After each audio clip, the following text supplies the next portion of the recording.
अगर आपको जीवन के हर क्षेत्र को समझना है तो पूरी दुनिया में सिर्फ एक ही किताब है जो आपको जीवन के हर क्षेत्र का सटीक ज्ञान दे सकती है, और उस किताब का नाम है श्रीमद् भगवत गीता, दुनिया की सबसे बेस्ट बुक। और इसी पवित्र ग्रंथ में से आज मैं आपको कुछ ऐसे विचार बताने वाला हूँ जो आपके जीवन को एक नई दिशा में ले जाएंगे और आपके भटके हुए मन को एक सही रास्ता दिखाएंगे। लेकिन उन विचारों को शुरू करने से पहले आप एक तो गहरी सांसें लें और अपना पूरा फोकस मेरी आवाज पर रखें।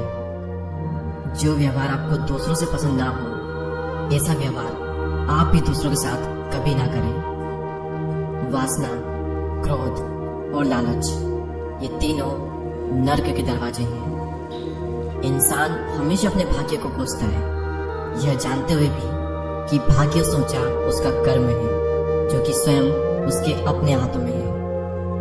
मनुष्य अपने हृदय से जो दान कर सकता है वो हाथों से नहीं कर सकता, और मौन रहकर जो कुछ वह कह सकता है वो शब्दों से नहीं कह सकता।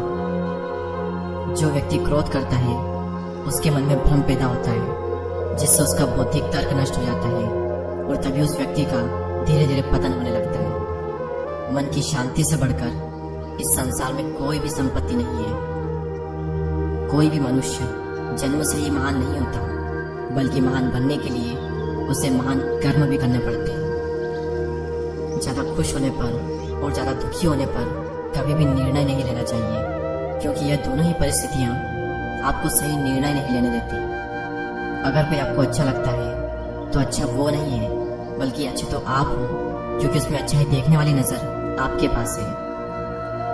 मनुष्य अपने जीवन में तब तक डरता रहेगा जब तक उस मनुष्य के जीवन के फैसले कोई दूसरा लेता रहेगा।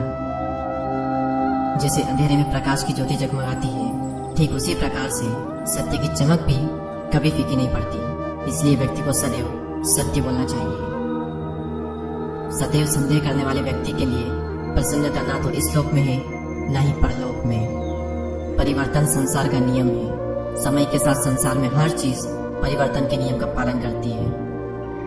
मन चंचल है और इसे नियंत्रित करना कठिन है, लेकिन अभ्यास से इसे वश में किया जा सकता है। और जो मन को नियंत्रित नहीं करते, मन उनके लिए शत्रु के समान कार्य करता है। कर्म वह फसल है जिसे इंसान को हर हाल में काटना ही पड़ता है। इसलिए हमेशा अच्छे बीज बोएं ताकि आपकी फसल भी अच्छी हो। जिस प्रकार दीपक में तेल समाप्त होने पर दीपक बुझ जाता है, ठीक उसी प्रकार जब मनुष्य के कर्म भी क्षीण होने लगते हैं तब उस मनुष्य का भाग्य भी नष्ट हो जाता है। इंसान के जीवन में आने वाला बुरा समय उस आईने की तरह होता है जो हमें हमारी क्षमताओं का सही आभास करवाता है। किसी भी व्यक्ति को ना तो समय से पहले और ना ही भाग्य से अधिक कुछ मिलता है, लेकिन उसे सदैव पाने के लिए उसे प्रयत्नशील रहना चाहिए। जिस प्रकार अग्नि स्वर्ण को परखती है, उसी प्रकार संकट वीर पुरुषों को। दूसरों पर भरोसा करना अच्छी बात है, पर कभी कभी भरोसा करने में भी सावधानी रखनी चाहिए, क्योंकि कई बार हमारे खुद के दांत भी हमारी जीभ को काट लेते हैं। आपको सच्चा चाहने वाला आपसे हर तरह की बात करेगा, हर मसले पर बात करेगा, लेकिन धोखा देने वाला आपसे सिर्फ प्यार भरी बातें करेगा। जीवन का दूसरा नाम संघर्ष है। मैं कर सकता हूँ ये आत्मविश्वास है, लेकिन सिर्फ मैं ही कर सकता हूँ ये सोचना घमंड है। आत्मविश्वास को अपनाएं और घमंड को छोड़ें। कौन क्या कह रहा है और क्यों कह रहा है, इन सब से आप जितना दूर रहेंगे जीवन में आप उतना ही खुश रहेंगे। अगर आप अपनी गलतियों से कुछ सीखते हो तो गलतियां सीढ़ियां बनती है, और अगर नहीं सीखते हो तो गलतियां सागर बनती है। फैसला आपका है कि आपको चढ़ना है या फिर डूबना है। गीता में लिखा है कि जब इंसान की जरूरत बदल जाती है तब उस इंसान की बात करने का तरीका भी बदल जाता है।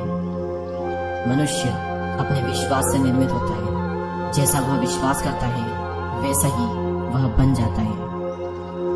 और यदि कोई व्यक्ति विश्वास के साथ इच्छित वस्तु को लेकर नित्य चिंतन करता है तो वह जो चाहे वो बन सकता है। जीवन में सफलता का ताला दो चाबियों से खुलता है, एक कठिन परिश्रम और दूसरा दृढ़ संकल्प। जब इंसान अपने काम में आनंद खोज लेता है तब वो पूर्णता प्राप्त कर लेता है।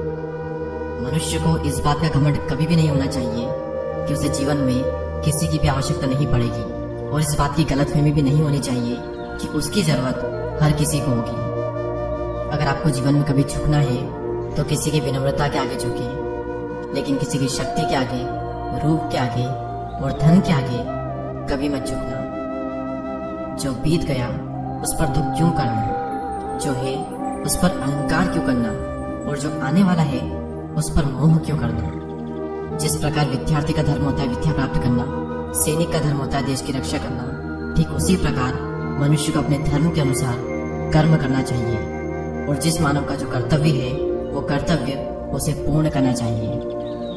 अपने जरूरी कामों को पूरा करो, क्योंकि वास्तव में काम करना कुछ न करने से कई गुना बेहतर है।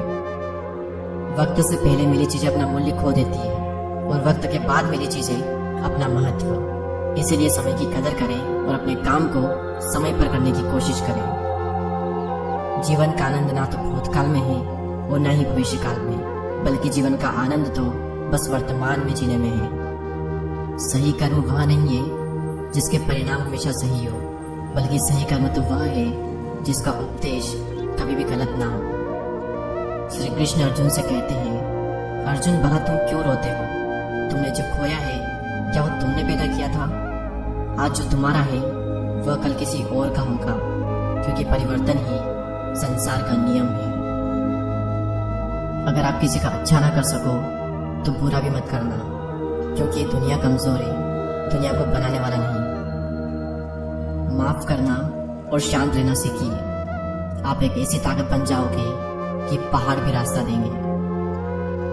जो होने वाला है वो होकर ही रहता है और जो नहीं होने वाला वो कभी नहीं होता है। ऐसा निश्चय जिनकी बुद्धि में होता है उन्हें कभी भी चिंता नहीं सताती।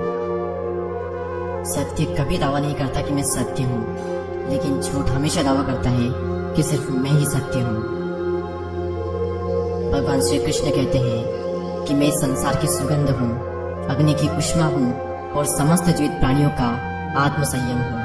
आप चाहे कितने भी अच्छे कर्म कर लो, लेकिन समाज सदैव आपके बुरे कर्मों को ही याद रखता है। इसलिए लोग क्या कहेंगे यह सोचने से बेहतर है कि आप अपना कर्म करें। जो बहुत ही कम खाता है या फिर ज्यादा खाता है, जो बहुत ही कम सोता है या फिर बहुत ही ज्यादा सोता है, उसके योगी बनने की कोई संभावना नहीं है। आप खाली हाथ आए थे और खाली हाथ ही चले जाओगे। जब मन व्याकुल हो तब कोई भी निर्णय न ले। भरे हुए मन से लिया गया निर्णय कभी भी सही नहीं होता। जुआ, मदिरापान, हिंसा, असत्य, मद, आसक्ति, निर्दयता और एक से ज्यादा स्त्री के साथ संबंध रखना, इन सब में कलयुग का वास है। इंद्रियों के अधीन होने से मनुष्य के जीवन में विकार और परेशानी आती है। आनंद मनुष्य के भीतर ही निवास करता है, लेकिन मनुष्य उसे स्त्री में, घर में और बाहरी सुखों में खोज रहा है।